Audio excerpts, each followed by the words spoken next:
All right, so welcome to the wild and crazy world of medieval literature. We got dragons, we got King Arthur, we got knights, we got some more dragons.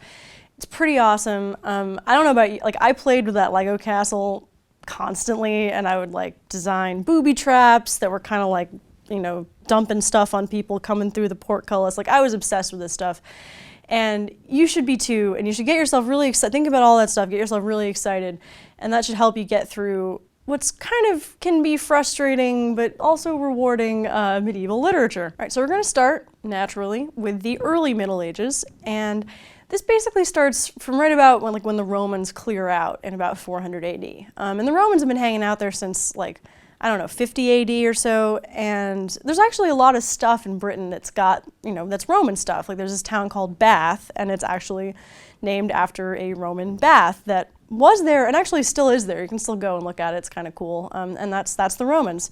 So yeah, so they clear out again around 400 AD, and there's kind of a period of chaos and like figuring out who should be in charge of stuff.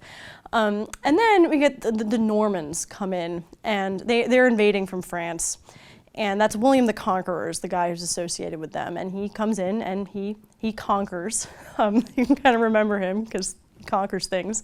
And this kind of scoots us along into what's known as the High Middle Ages. It's not, it's not that kind of high. It's just high, like the big ones. I don't know, the late ones, and that's kind of all the stuff that you might have seen like in Robin Hood, like King John and Richard the Lionheart's off at the Crusades. I mean, they weren't animals, but they were real, and that's kind of that period. That's around 1150, 1215, like that kind of time. And then we kind of head into when you got the Black Plague, the Black Death, around 1350. And that was like, I think you probably have heard of that. Tons of people died. Stuff got crazy. Like there were these doctors that would go around with beaks on their nose to keep out the vapors. Like it was weird stuff. And then a little bit, kind of around that time, a little bit after, they're fighting the 100 Years' War in France, and that lasts for about 100 years. That's 1337 to 1453. And then we're kind of moving out of the Middle Ages. In 1485, the Tudors take the throne. And then we're kind of on our way into the Renaissance, and that's the end of the Middle Ages. And you should, can I advocate this? Watch the Tudors. Don't believe it, but watch it. Anyway, side note. But so now we've kind of laid out sort of the basic sweep, and that was a lot of stuff we covered for like a long period of time. We kind of laid out the general sweep of things. It's time to figure out, who was writing and what were they writing. And there were a lot of people writing, and they wrote a lot. But there actually weren't, per capita, there weren't a lot of people actually writing, I suppose, because not a lot of people were literate. And that's actually, in a lot of cases, like people associated with the church, they could read, people who were kind of, high-born could probably read. But most things, they couldn't really survive. A lot of sort of oral tradition type things couldn't really survive unless, someone who was literate wrote them down. And that's actually what's the case in the first kind of piece of medieval lit we're going to talk about. It's called Caedmon's Hymn. And it's the earliest recorded poem in Old English. And Old English is just, it's got English in it, but you aren't going to be able to read it if you try. It's super old, obviously from the name, and it's pretty far removed from modern English. It's a foreign language, basically, to us. But yeah, so Caedmon himself, he was illiterate. So this was sort of composed, in an oral kind of way. And it got written down by a guy named the Venerable Bede, in around the 7th century AD, and he wrote it down in Latin. And so that's the reason why we have it, is because this literate guy wrote it down.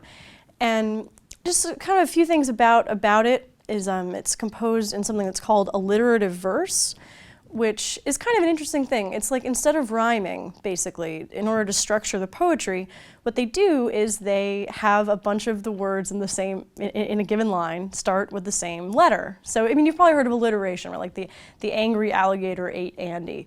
Like, it's basically that, but in poetry. And again, it's sort of, instead of a rhyme structure, they have this alliterative structure. And each line in this hymn, it's also got a caesura, which is basically just a break in the middle of the line, so a pause in the middle of each line. And you know, the hymn, like modern hymns, it was about praising God. So that's Caedmon's hymn. So moving right along, next we've got Beowulf, which we will have a whole lesson on, but we're going to give a little, brief overview now. And Caedmon's hymn, we know that the guy named Caedmon wrote it, because that's what we call it. But Beowulf, we don't actually know who wrote it, so it's anonymous. We don't know the dude who wrote Beowulf. It's actually, it's quite similar in some ways to Caedmon's hymn. A lot of Old English poetry does that alliterative verse and caesura thing. But it's also really, really long. So it's quite different in that respect. And it's actually, it's called an epic. That's the sort of classification of Beowulf. And it's about a guy named Beowulf who goes to help out this guy named Hrothgar, who's the king of the Danes. That's just Denmark, basically, but a long time ago. And Beowulf comes, he kills Grendel, who's been terrorizing their mead hall. Oh, not the mead hall. It's like where they hang out and drink. And then Grendel's mom comes and takes revenge, and Beowulf goes and kills her. And he goes home and becomes king of his people and ends up fighting a dragon.